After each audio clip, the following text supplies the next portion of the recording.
Tatsmewi. I'm Rodney Fry, and it's my honor to be your celebrant this morning. For me, the year 1974 was particularly special. This is the first time I was introduced to the Unitarian community. I was going to grad school in Fort Collins, and it was the Foothills Unitarian Church. That was my introduction. That same summer, I was also introduced to the indigenous people of this land. In this case, and Leroy will laugh at this, it was the Crow over in Montana. I'll probably never get over that one. I was doing a project for the tribe dealing with healthcare, but it's been a remarkable 50-year journey that has brought me to this day, this important day. You know, not only that we're celebrating Indigenous Peoples Day, despite what some folks up in Washington would like to have us think. This is still Indigenous Peoples Day. Every day is Indigenous Peoples Day. But we're also celebrating initiation of a new relationship between the people of this land and this church community. So I'd like to extend a special welcome to all those here joining us for the first time. Glad you're here. If you haven't already stopped at the door over here, there's a little foyer there, introduction packages, contact information, so we can get in touch with you if you have any questions. That's a great opportunity to get to know us better. There's some folks running around with yellow names. I see one right here, Lisa, and so just contact them if you want more information as well. After the service, we typically have conversation and coffee downstairs. But after this service, everyone will be invited to a special potluck.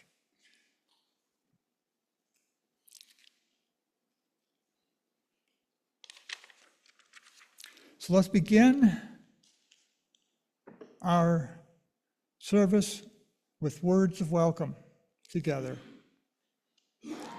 Whether this is your first or your 1,000th Sunday with us, whether you strolled, zoomed, ran, or danced in, we're glad you joined to join us. We are a one people of many beliefs, identities, origins, sexualities, genders, all are welcome here. Now let's take a moment to say hello across the technical divide. First, those people joining us on Zoom, if you're at home, please turn your cameras on and your mics, and people at home wave and say, Tatsmewi.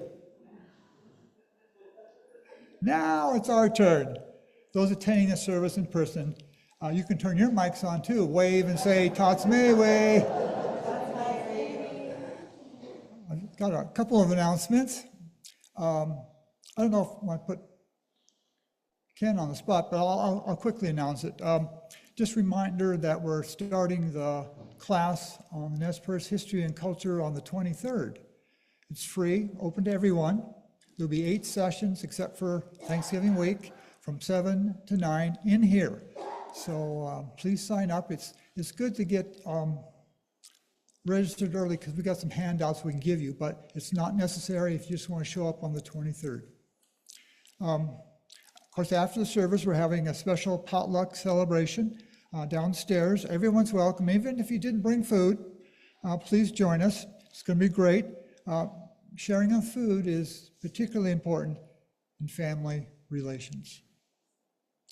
The UUCP is one of several area churches sponsoring the showing of the movie of the class of Robert Reich. It's a documentary reflecting on aging and the state of our society with his students in his class, Wealth and Poverty. The movie's free and be shown at the Kenworthy, October 19th at 4 o'clock. And Joel has an announcement too.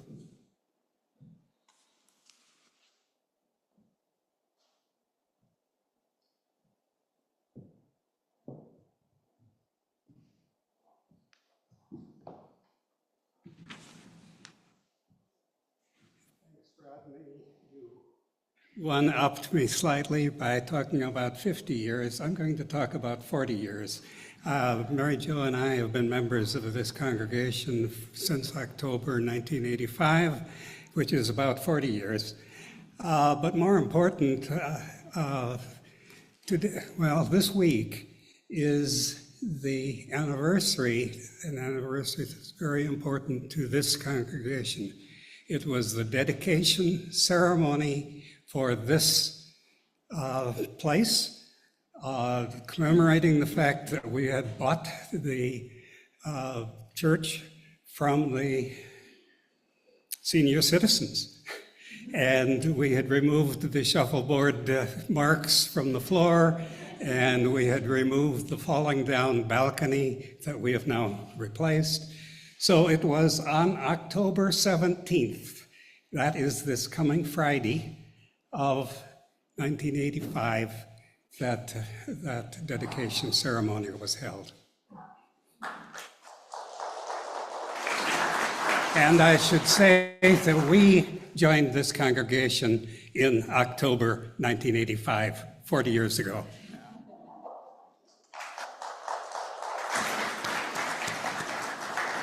Thanks, Joel.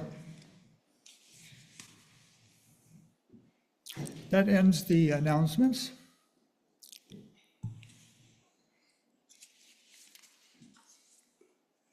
Our land acknowledgement.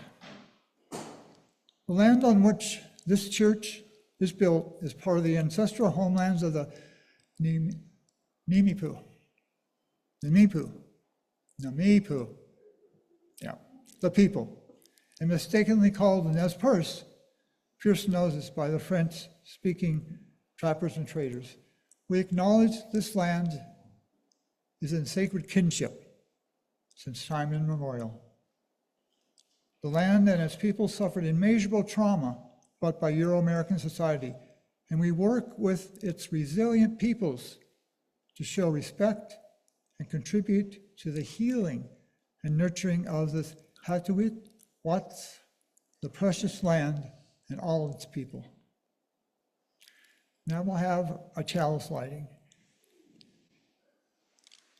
Oh, here it comes.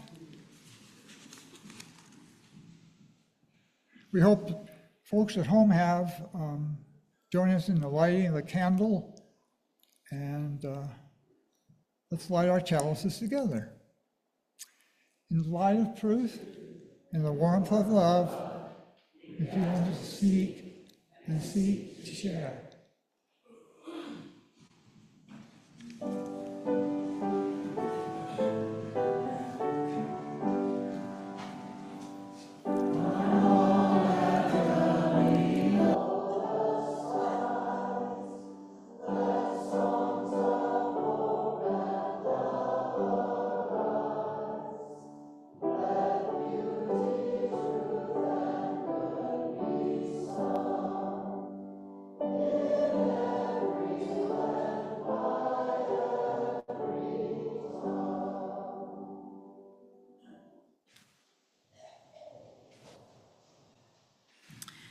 Please be seated. Before we begin, I'd like to light a candle for Sandy Héetewit, a member of our church community who's currently in her final days. She's surrounded by her family and supported by hospice, but I invite you to also hold her in your thoughts, your prayers, your heart.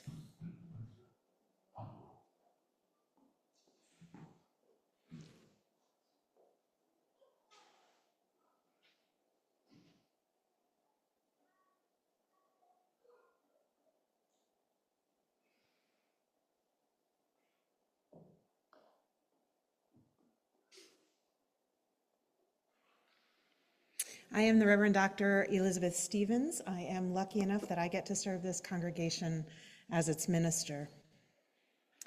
Today is an incredibly special day for us. I am beyond honored to welcome Sam Penny and our other Nez Perce friends to this sanctuary.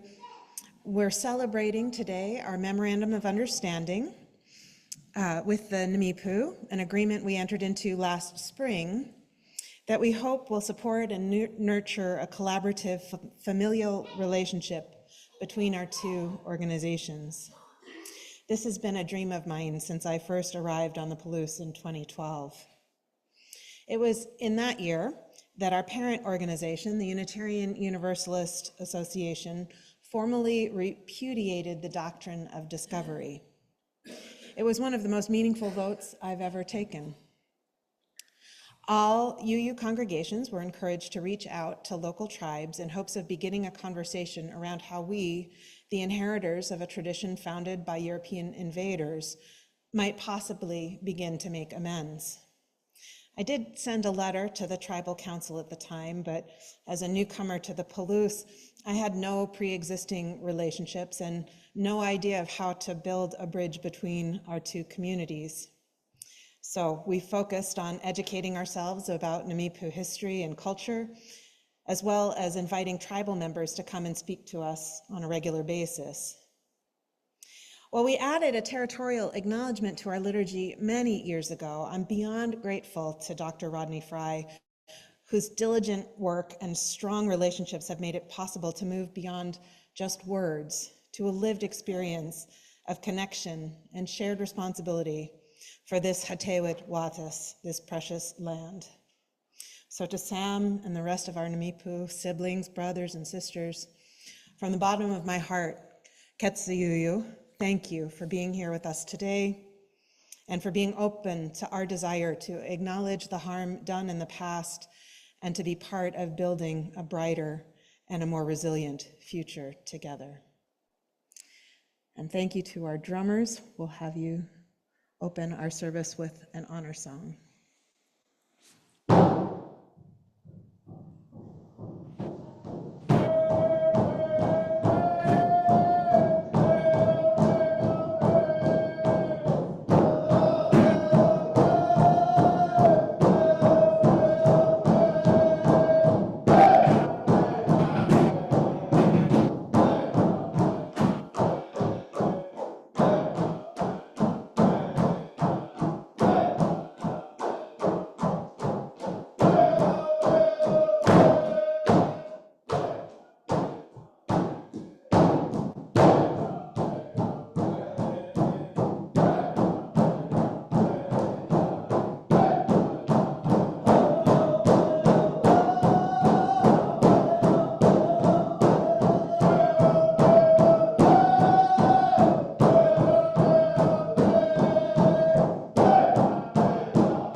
I want to thank, have a seat. Strong Spirit drum group led by Pete Wilson, Pistol Pete, Pistol Pete, thank you for coming, and could you introduce your other singers? I'm lead singer on the drum. Actually, when I talked to, and my drum name, I actually just recently changed that because I have lost two sisters that were the backbone of my celebration that I put on in that way. This actually coming up December 31st will be my 31st annual powwow. And they were the backbone of everything. So when I had to move forward positively in life, I needed to change my drum name. I carried that drum name for 30 years. And it just, with losing somebody so important to me, I needed to do that just for myself and my heart. But yeah, I really appreciate my brothers making it here for me today because I was explaining earlier that one of my singers, he actually preaches that he's called the two churches there in the Presbyterian churches in Canada. And then one of my other singers, he got called with family duties, so, and I believe a couple of my singers couldn't find the church today, so sorry about that. But yeah, my little brother Brandon McLaughlin, and my elder here, Mr. Leroy Seth. But yeah, I'm really glad that I could come up here and do this, participate with you today. In fact, I just talked to you about losing my two sisters, but actually just recently too, I just lost one of my best friends I used to sing with over in Oregon. He sit with me at my drum, I sit with him at his drum, and just, it's, just stuff that we have to learn and accept that, we move positively forward in life, but I know sometimes it gets hard because you lose somebody that's close to you, and so actually so sometimes while you see me singing and everything, I actually have my eyes closed.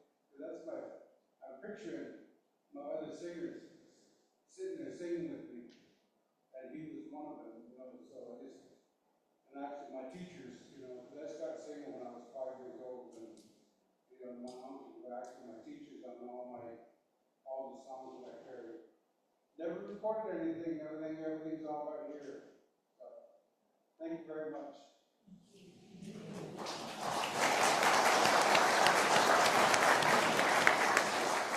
Thank you, Pete, for your words.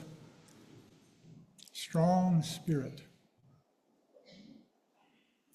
Now's the time. Nope. Story time. Time for all ages. We have a special storyteller for you today, Leroy Seth.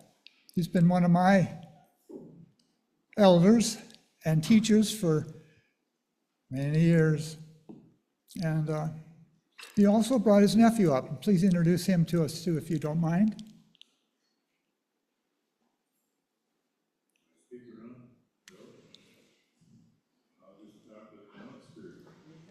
Hold on.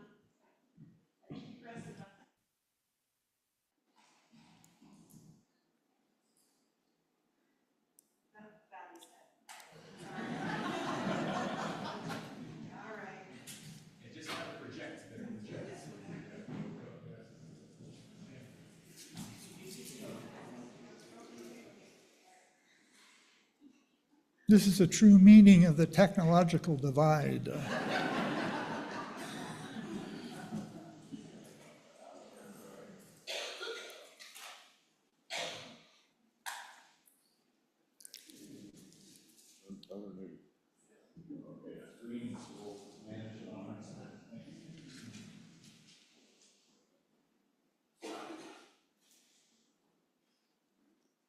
So if the children would like to come forward, the children of all ages.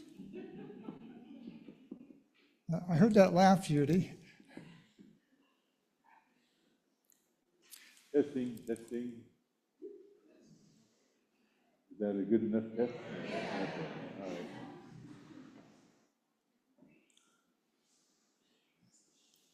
My brother here, Dr. Fry, asked me if I could recount or tell some stories when I went to church, or I should say churches. When I was little, I went to the Presbyterian church because that was one of the only houses that was made available to us at the time. And it was kind of like a big old barn, but there was a church nearby in Spalding. All of you that know where Spalding, Idaho is, and not too far from the museum and all that. Well, I was always kind of a shy individual.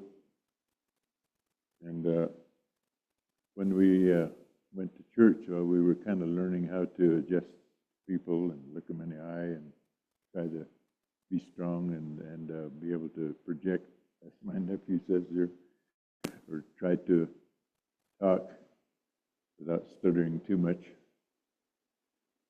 So I remember when I had to do a recitation for during Christmas, and I had to get up on the stage and had presents all over the place, 2 Christmas trees full of all kinds of beadwork and all kinds of, even popcorn strung through, with threads and all that. But a lot of those things I'll never forget since I was little. We also had ceremonies like that, Christmas gatherings in Kamiai. I'm not sure about Orofino, but I know we had churches in all 3 places. But when I had to speak or talk about the story or whatever it was, I had to recite, and I was afraid. My legs would shake, things like that. And I didn't want to look at the people. I had relatives and everything out there in the gathering, but I was looking down at the presents. And my mother, she was in the back row, and my grandmother and everybody, they saw me, and they were kind of a little embarrassed because I acted like I couldn't look at anybody, and so I was, in a sense, giving my story to the presents, hoping they'd come back to me. So, and I talked to my mother about it. She said, if you can't look at your presents, there's a clock on the wall. Look at the clock, so that way it'll look a little more positive for, would you say, a better presentation. So I did. I learned how to do that. And so I conquered that. But I want to tell you a story about during Christmas time, you're supposed to learn about all the different events that take place away in the manger and all that stuff. Well, I had a couple of relatives, young men. We were all little boys, and we were supposed to be representatives of the visit to the most important person laying in the cradle and all this stuff. And we were supposed to be the 3 wise men, not the 3 wise guys. And so we were supposed to, say what we were bringing to the king. One of the guys says, well, I'm myrrh. And I said, I'm frankincense. And the other guy says, I'm nuts. So the pastor says, okay, that's a good thing. So these things that, we learn. And so when, even though I'm on a reservation and I'm a member of the 7 Drums and I've gone to other religions, I wanted to experience other religions. I've been to peyote ceremonies. I've been to medicine dances. There are many other ceremonies that tribes all over the world do that I have not participated in, and I'd like to go. I'd like to learn while I'm still on my 2 feet, or above ground, as a lot of us older guys say. But I'm thankful for what I did learn and all that. And my experiences in church is that I learned how to talk a little bit better, and I learned how to address people. And then when I got in high school, though, I was in speech class, and some of my closest friends in class, I was still a little fumbly and shy and all that, and had one of the girls, one of the classmates says, "You're going to do show and tell, I'll show you how to, do something simple." So she said, get a tennis ball and get your pair of socks and a thread and needle, and you can, I'll show you how to mend the hole in the sock in front of the class, and that way you can do that, and you'll, it'll teach you, and you can teach us what you know. And so I did that, and that made me better, because before I was deathly afraid that even with my own classmates, and the legs would kind of shake, and I just kind of try to keep from acting too afraid. So later on, I ended up being a health educator on the tribal council, and just like Brother Sam over there, he had to, we had to get up and speak before throngs of people, thousands of people. Before I was afraid to talk. Now you have to have somebody with a hook to get me off the stage, because, I can talk all day now. And, I don't want to appear as one that wants to talk about myself or anything like that. I literally want to thank all of you for being here. All the things that you're presenting and mentioning and speaking as far as what I saw on the screens. That's the first time I've ever seen that. But those are powerful words. And so, like I say, Brother Fry here, and he's the right-hand gal here. It's a special day, and you also mentioned Indigenous Day, and I believe is that Monday? Yeah, okay. But as Dr. Fry said, to us, it's Indigenous Days every day. It's like praying. It's not just Sunday. It's every day. Our elders used to always tell us, you wake up, you thank the Creator for being able to breathe, or open your eyes and see the light, or see someone and smile, shake their hands. In our way, we extend our medicine from one person to another, and you receive. It's reciprocal, back and forth. So there's I know there's some more crazy stories that I could share about when we were little, and Santa Claus was supposed to bring, a lot of fun and joy and presents and all that. But in our church, we had a couple of crazy guys that come in and scare the heck out of us. Acted like they were going to carry us off in a sack or something, So we kind of learned how to adjust. So my experiences in church did help mold me into what I am today. So I just wanted to share that with you. Thank you.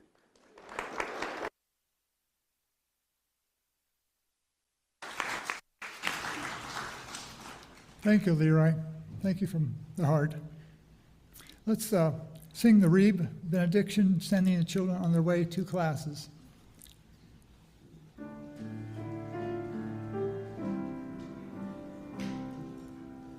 Go.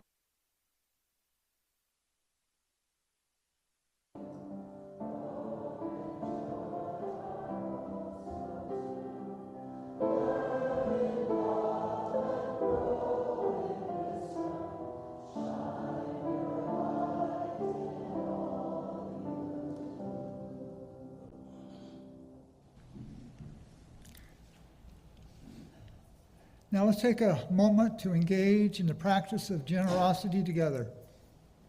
For those who are able to make a financial contribution, the logistics are on the screen. We typically give away all the cash from our Sunday offering to local charities whose mission aligns with our values, a program called Month of Sundays. This month, we're expanding the reach of the gifting. The recipient is a South Sudan Medical Relief Clinic in Old Fangok, South Sudan. Dr. Jill Seaman grew up in this church and went on to become a physician specializing in tropical medicine. She's opened a clinic at Old Fangok over 35 years ago. This past 2 years have been a challenge. Terrible flooding and destruction of dikes and buildings, loss of crops, cattle, famine, and disease. And then the USAID funding was stopped. So Dr. Seaman's life-saving work is under tremendous difficulty. We're pleased to donate all that which we gain this month, on the month of Sundays, to her clinic. In the spirit of love and continuing the work of this church, we now take a moment to practice generosity together.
Reverend Elizabeth asked if I would say a few words about how the MOU came about.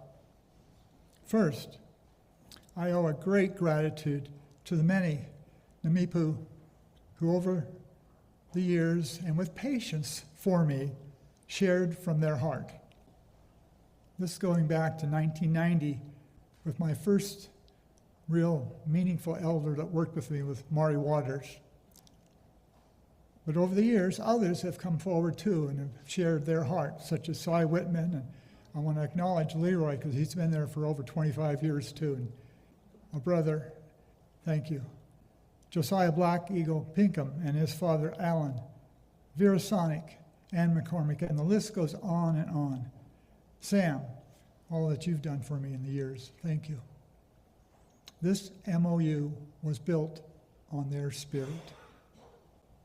Soon after becoming involved with the UUCP here, about 7, 8 years ago, I soon became aware of Dr. Elizabeth's, Reverend Elizabeth's desire to improve our relationship with the indigenous peoples. That was real apparent.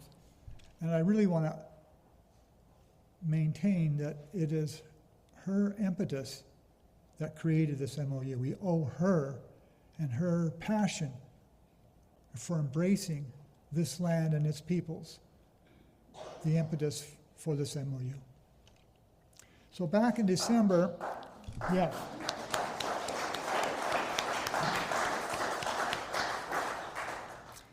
So back in December, I started putting together some ideas and some preliminary rough drafts and set it before the UUCP board, and they approved those initial words. And then the real work began. Working with longtime associates Nakia Williamson Cloud and Jonathan Moon with the Nez Perce Cultural Resource Program down in Lapway, we fine-tuned that MOU, changing a few things, correcting a few things, making it into its current form today. And after a thorough review and approval by various subcommittees of the tribe, it was reviewed by the Nez Perce Tribal Executive Committee and approved on July 24th, 2025. Following tribal protocols relating to cultural knowledge, which is embedded within the MOU wasn't publicly released until after NEPDIC approval. The resulting MOU is not simply a rewriting of the territorial acknowledgement, rendering it more appropriate and accurate, but it seeks to redefine a relationship between communities. It wants to put some action behind words. The MOU is predicated on a framework of three important Indigenous concepts. Most importantly, the inherent sovereignty of the tribe. The inherent sovereignty of the tribe. Not granted sovereignty by the U.S. government, but the inherent sovereignty. 2, an inclusive, expansive kinship. And 3, the ethic of sharing. At the heart of the MOU is relationship. We're hoping to expand the MOU to include other church communities in the area, such as the Episcopalians, who are looking at it right now, and the Baha'i. So we welcome the participation of all churches in this relationship.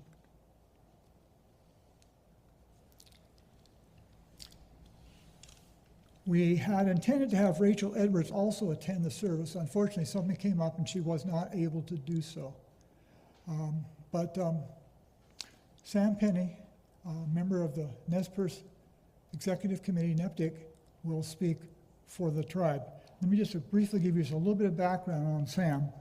He was first elected to NEPDIC, the Nez Perce Tribal Executive Committee, in 1989, and currently is serving his 11th three-year term on NEPDIC, 14 of which he was chairman, 14. 4 of which he was vice chairman. And Sam has served on various boards and committees throughout Indian country.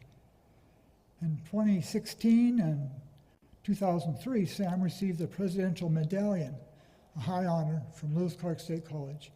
And that same year, 2003, he received an honorary doctorate from the University of Idaho. Kind of on a personal note, I've been working with Sam for a number of years on various projects, and he's always busy. He is always busy.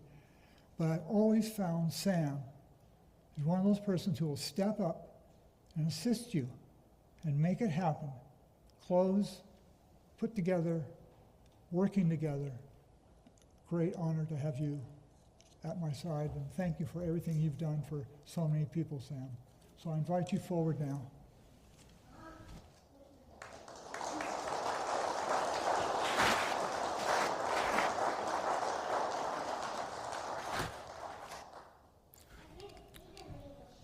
Well, thank you, Rodney. Rodney didn't mention, when I was awarded that honorary doctorate degree, it was actually Rodney's department at the University of Idaho that sponsored me for that honorary doctorate. So I thank Rodney for that sponsorship. I'll just tell you a little bit more about myself. I'm actually from Kamiah, Idaho. I grew up there, I lived there all my life. I'm a member of the First Indian Presbyterian Church there in Kamiah, which is, I think it's the oldest continuously operating church in the state of Idaho. And, they're having services there today. We have services every Sunday, continuously. But before I go on, I want to introduce my wife, Loretta, who's sitting here in front as well. One of the things Rodney mentioned, the years I served on NEPDIC, I'm serving my 11th three-year term, and actually I served one more year as chairman. I actually served 15 years as chairman of Nez Perce Tribe. But all those years, I had to travel a lot, and be away from home and be away from the office, those type of things. So my wife Loretta raised our three children, so really appreciate that. But when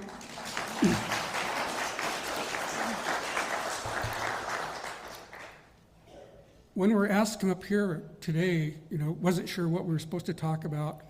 Rodney says, well, you can talk about whatever you want, as long as you want. I told him I won't take too long. But for myself, and I know others are like that as well, anytime I go anywhere or do anything, I try to do a little bit of research on who I'll be talking to or where I'll be going. And I think Leroy had mentioned, and when you look around, you see equity, generosity, interdependence, transformation, pluralism, and justice. And looking at the MOU,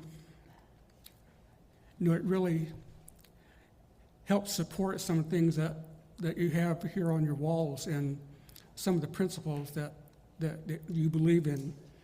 So, we share a lot of things in common.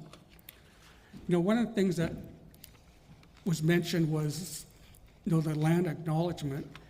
And one thing I'd like to mention this morning is another land issue for the Nez Perce tribe has been, all of our treaties. 1855 was our first treaty, then 1863, 1868, then the Dawes Act came in 1887, which allotted lands to Nez Perce tribal members, and then they quit making treaties. Then we had that 1893 agreement that we have. But going back to the 1855 treaty, that was about land and about Joseph and other bands being forced onto the Nez Perce reservation. And part of what we do at the Nez Perce tribe and the Nez Perce Tribal Executive Committee, there are 9 of us on the executive committee, and our primary role is to promote and protect the interests of the Nez Perce tribe. And when you look back at those issues of land, that's very important to our Nimíipuu people and the land that we're currently on right now. The other thing I think about, the War of 1877, we just last October 5th, there was a last battle of the War of 1877, the battle at Bear's Paw. Many people were killed, many survived, some made it into Canada. Some were promised they'd be returned to their homeland in the Wallowas, which of course didn't happen. They're actually put on trains and sent to Leavenworth, Kansas, eventually into Oklahoma, and then some eventually got to come back, to their homelands. And there are still some in Canada that escaped to Canada that are still there to this day. But some of the other things I'd like to talk about, looking at, the sanctuary. One thing I read interesting when I was looking at your website was that it talked about being a green sanctuary and, talking about climate crisis and environmental injustices and those type of things. I also serve on behalf of the Nez Perce tribe. Up in Spokane Valley, there's what's called the Healing Lodges of 7 Nations, which is a youth adolescent treatment center for ages 13 to 17. And our executive director at our last board meeting, we're submitting for a grant, and she says, we had to scramble around last minute because when we got word about our grant, they said, you can't have equity, you can't have equality. They see anything in your grant, it's going to be rejected. So when I look at some of the things that you have on your website, environmental justice, sustainability, right now those words are being basically banned from being used by a lot of people across the country. And then the other thing I'd like to talk about is, we often hear it. I'm just speaking as a NIPTIC member and as an individual as well. A lot of times we hear, when you talk about tribal reserved rights, a lot of people say, well, why do Indians have special rights or those type of things? But then, as Rodney mentioned, as Leroy mentioned, we've always had what's called inherent sovereignty, which means predating the U.S. Constitution, we always had the right to govern ourselves. And you had bands and, throughout the area that, that basically governed themselves. Collectively, they could come together and make major decisions, but that's what we mean by inherent sovereignty. And, when we signed those treaties, it was promises made in exchange for land. And some of the things that were promised were health education of tribal members. And when we look at, especially at land grant universities, that those are basically also on Nez Perce tribal homelands. But in exchange for the land, the federal government promised to do many things on behalf of the tribe, and we expect them to fulfill their promises that were given for all the land that the tribe had to give up. But we still retain those treaty reserved rights that are in the treaties. And sometimes I hear people say, well, why is that? And you could go back as far as, I think, 1831, they had a U.S. Supreme Court case called Cherokee Nation versus Georgia, which basically states that the U.S. federal government, in exchange for the land that the tribe ceded, owes a trust responsibility to the tribe. And that's what we do at the Nez Perce Tribe and the Nez Perce Tribal Executive Committee. And then there's, unfortunately, Rachel Edwards cannot be here today, but even health care is something that the federal government promised in those treaties to the Nez Perce people. But some of the issues that we're currently facing, and many of you probably read about them, salmon restoration is a major one right now.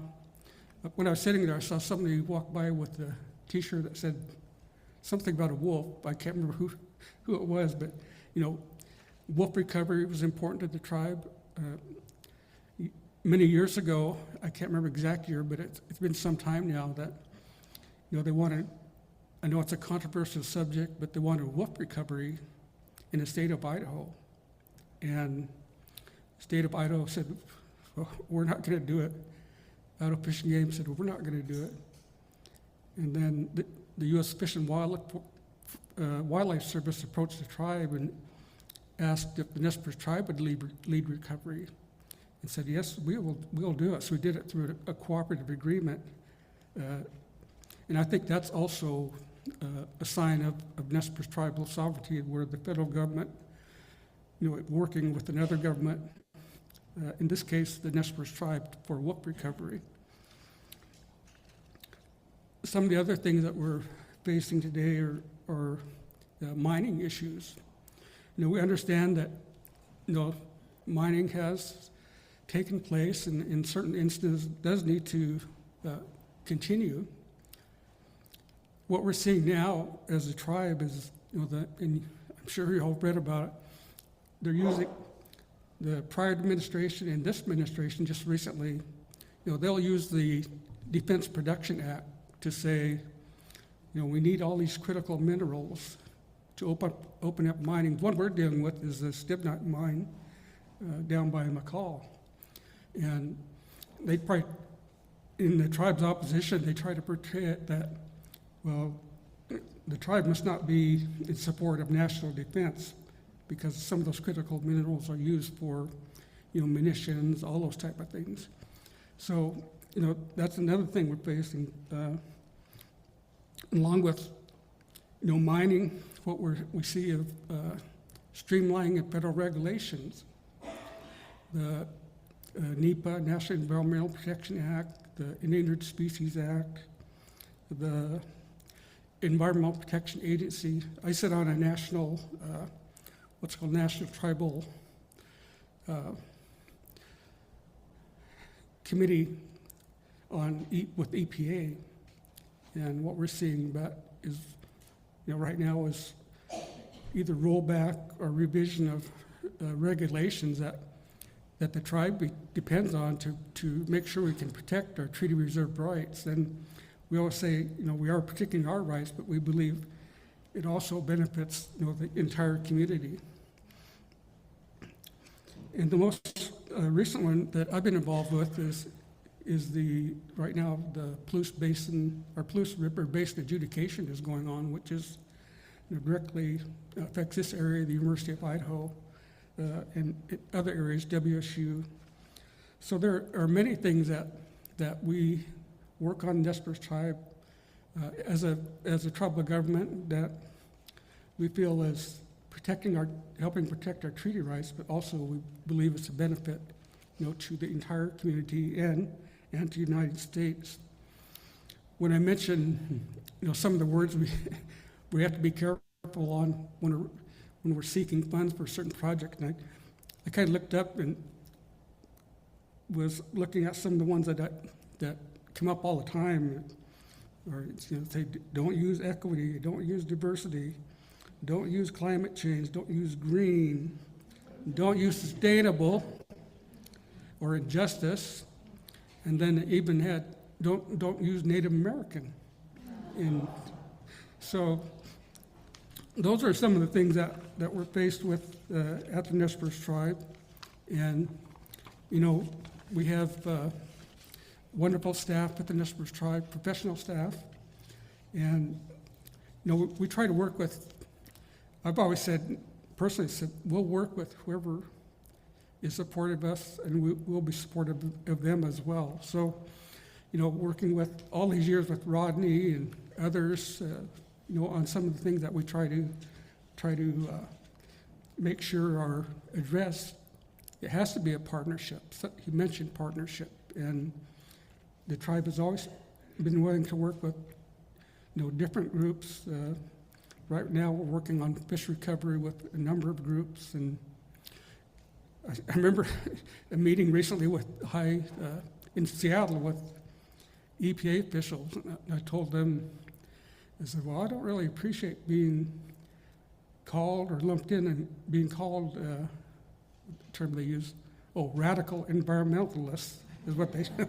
I said, I didn't appreciate that, but those are some of the things that we work on. And with this MOU that Rodney talked about, it has been a long time coming.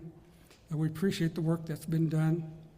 We look forward to continue to work, on the relationship that we have with you, and we appreciate the invitation to be here and address you today. So, that's all I have to say today, and thank you for inviting us. Katsiayo.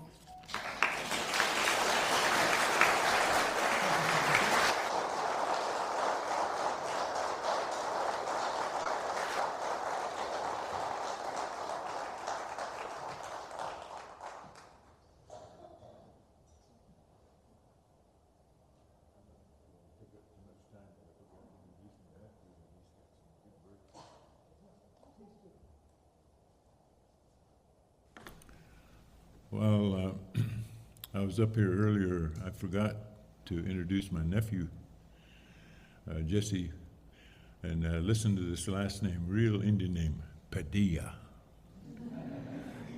It's, and I told him, you better watch out for ice.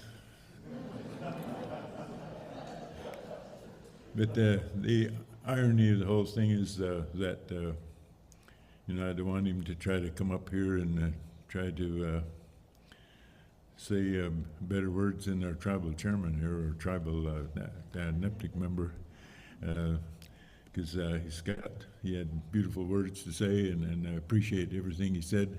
One of the things he mentioned is he talked about our quality air program, I don't know if that's an official title, but as far as I know, we're the only tribe in the whole United States that is doing that. Am I right? All right. And then he talked about our fisheries program. As far as I know, we're the best program in the whole United States.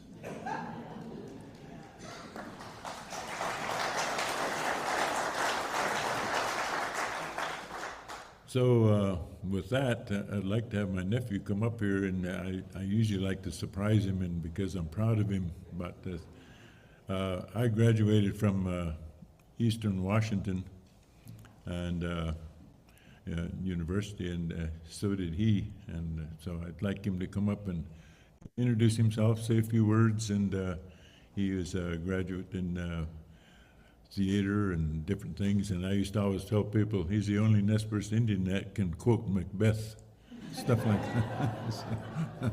So I won't hold him to that, but I just like him to come up and just say a few words. Jesse.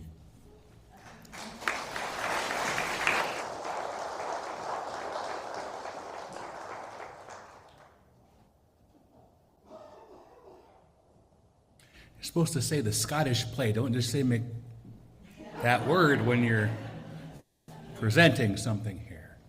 My name is Jesse Padilla. I'm lucky enough to come from a multicultural background. My grandmother was a full-blood Nez Perce, originally from Spalding, Idaho. My grandfather was from Winslow, Arizona. I have relatives throughout the Southwest, Arizona, New Mexico. Everyone has a little different version of religion and communication. I have in-laws and family members who belong to White River Apache, San Domingo Pueblo, Cochiti Pueblo, the Tohono Nation Papago in Tucson.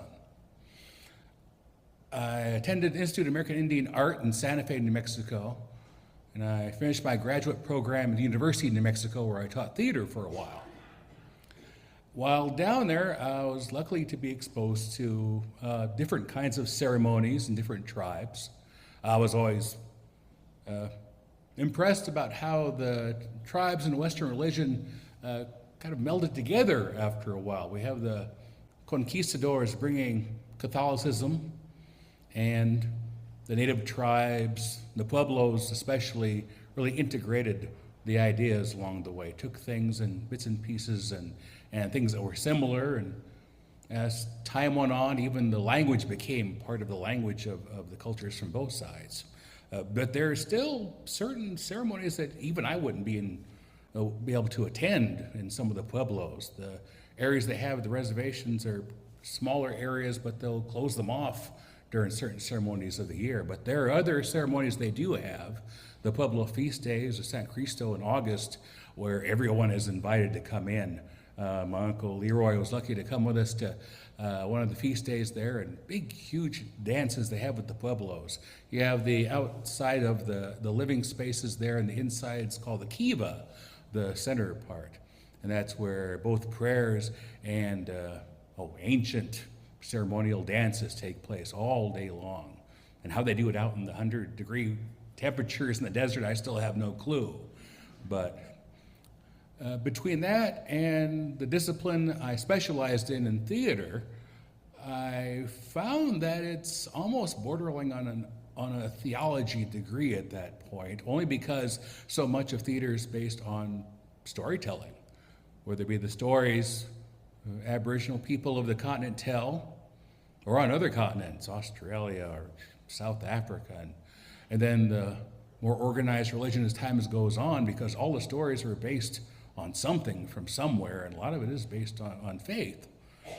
More often than not, you'll find these little differences here and there. Well, that story doesn't really match there, and that idea doesn't really coincide with this idea. But then as you look further into it, and as you learn from each other, that's when the communication takes place. It's not just also that I agree with you, it's all the arguments, and I want you to tell me why you think that and why I think this. And as time goes on, you'll find connections, and you'll find new ways of thinking and speaking and songs that you wouldn't have heard anywhere else if it wasn't for these kind of gatherings where people are introduced to each other. But I thank you again for letting me speak for a while there. And like him, if I start going here, I'll be here for a while, so I best cut it off. So, but thank you again. I appreciate it.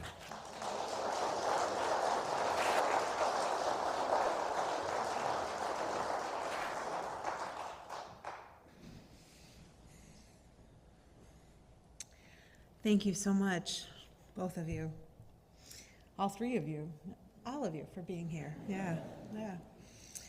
So as Sam mentioned, we put our values up on the wall, and I'd like to bring your attention in particular to two, to interdependence and to generosity. We Unitarian Universalists understand that our flourishing depends on the flourishing of the Nimíipuu and on the flourishing of our shared sacred places. We must and we will do everything in our power to support health and well-being wherever we go. And in this community, words like equity, diversity, pluralism, justice, Native American, indigenous rights, indigenous sovereignty, those words are not going anywhere.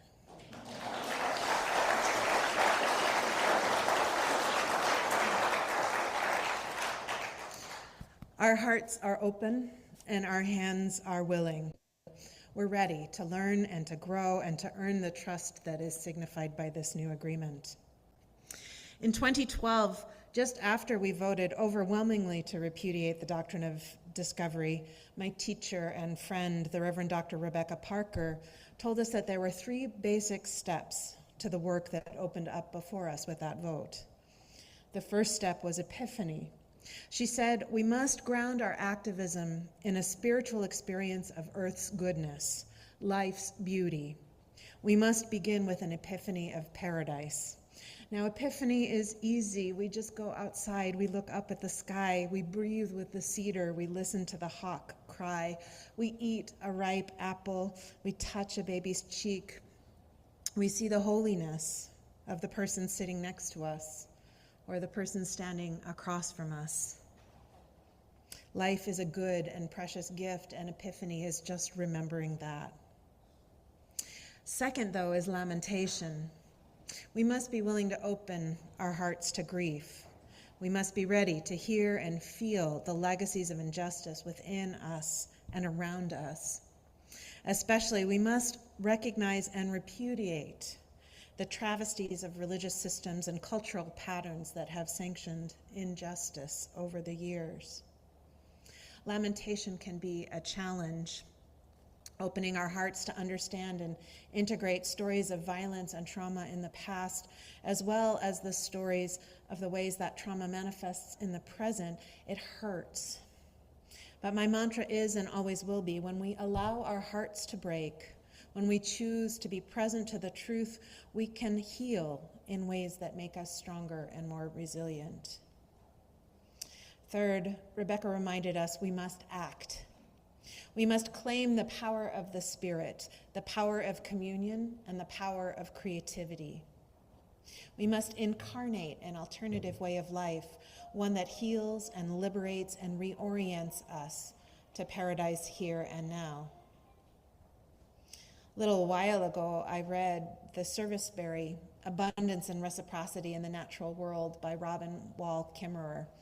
In it, she describes a needed shift from the market economy, which sees all things and all people as commodities to be bought and sold, to a gift economy where we understand in our bones that everything in our lives results from the lavish generosity of our Mother Earth and all of her inhabitants.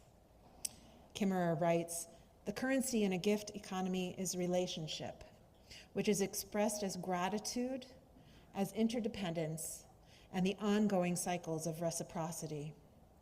A gift economy nurtures the community bonds that enhance mutual well-being. The economic unity is we rather than I, as all flourishing is mutual.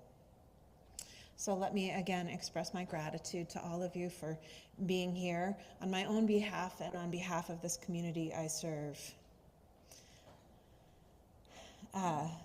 Let me express my gratitude to the tribe for the profound honor of agreeing to strengthen and formalize our relationship in ways that will immeasurably enrich our church family, and I hope your community as well. And I want to offer thanks and gratitude as well to this place, to the rolling hills of the Palouse, our Héetewit Wéetés. Did I say that more or less right? You guys have to teach us how to say it because it's part of our land acknowledgement. We're going to say it every Sunday. So at some point, just help us with the pronunciation. So this place, this precious land, which we call home, we give thanks for all of the ways it nurtures and sustains us. And I'd like to make you some commitments. We know this land is sacred and we will treat it accordingly. We know that all people, including plant people and animal people, are sacred, and we will treat them accordingly. We know that life is sacred, and we will move deliberately through our own sacred lives, making choices in line with those values you see hanging on our walls. And we will always keep love at the center of what we do. This is my promise and my commitment to you going forward. Thank you.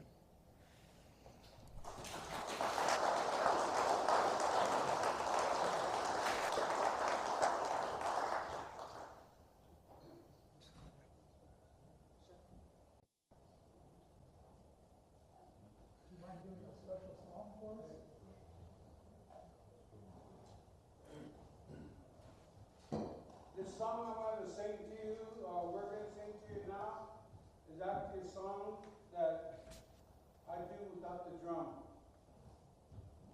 It was taught to me by one of my elders. In fact, it was Leroy's dad that actually taught me this song. One of our many road trips we had together. And he explained to me, it's actually one of our pipe songs that we have. But he called it, when he sang it to me and taught it to me, he told me it's what the tribe calls the protection and healing song. And you know, during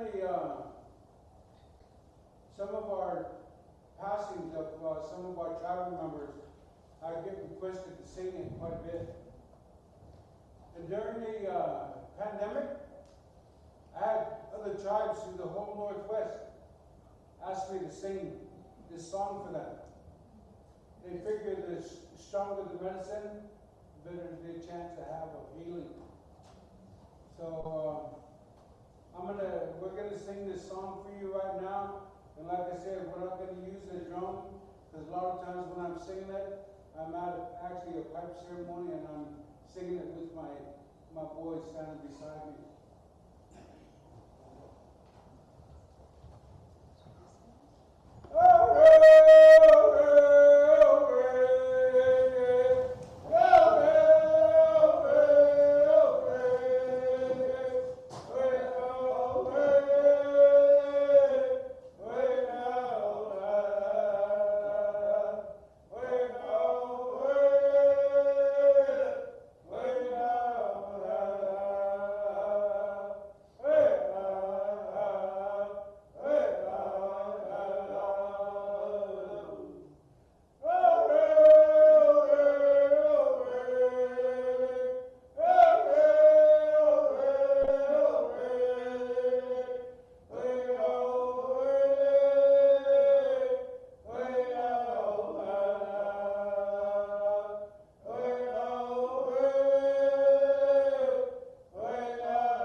So as we mentioned, the official agreement was signed in the spring and into the summer, but we wanted to have something we could hang on our walls.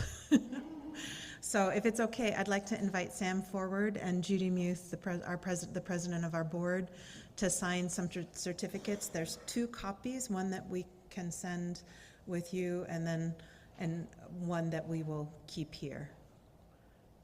You okay with that? Okay. Well, come on forward and take a look.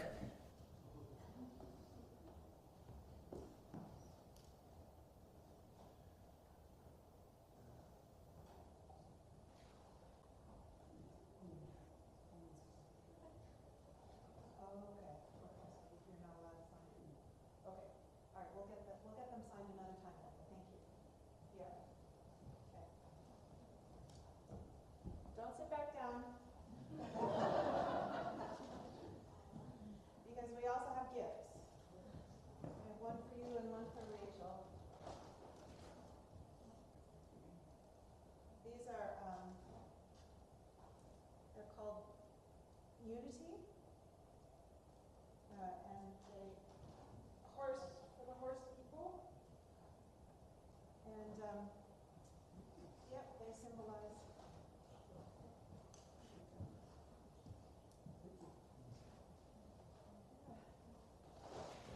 So thank you again for being here.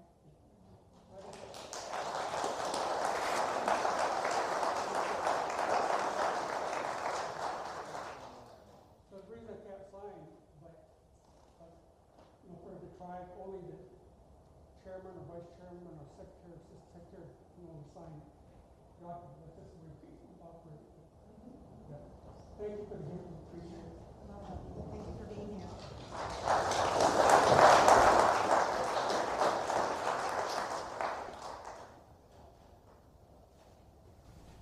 Have you been sitting long enough? It's time for a round dance. So, to celebrate the unity of our communities, we're going to have a round dance song. And that means everybody who wants to, who can, not everybody probably can, gets up and we'll form a circle holding hands. And we'll go around the sanctuary and we'll dance to the song of Strong Drum.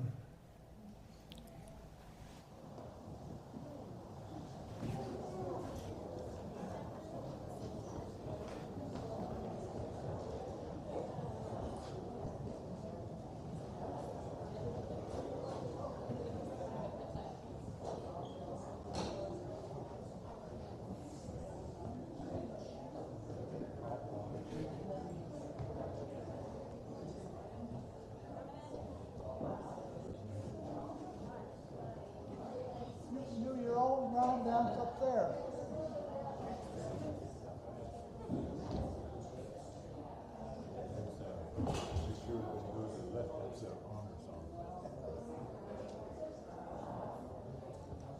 Everybody move to your left when you dance. Left first. Left, left, left.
Thank you again so much.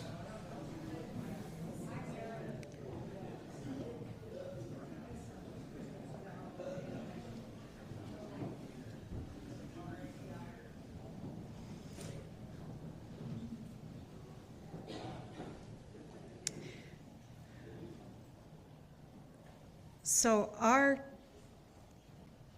should we skip the musical benediction, or should we? Yeah. No, okay.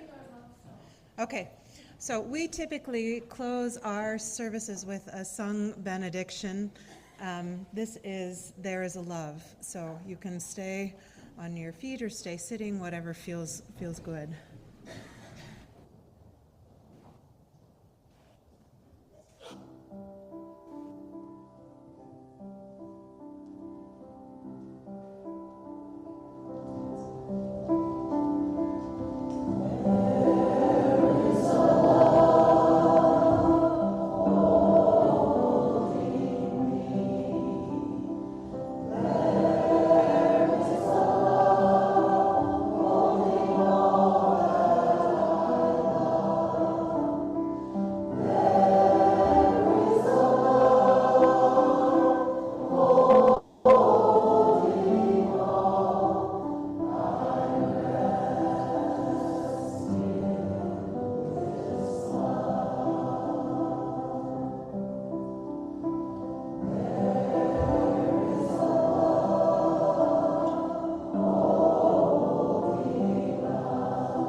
Please join me in the words to extinguish our chalice.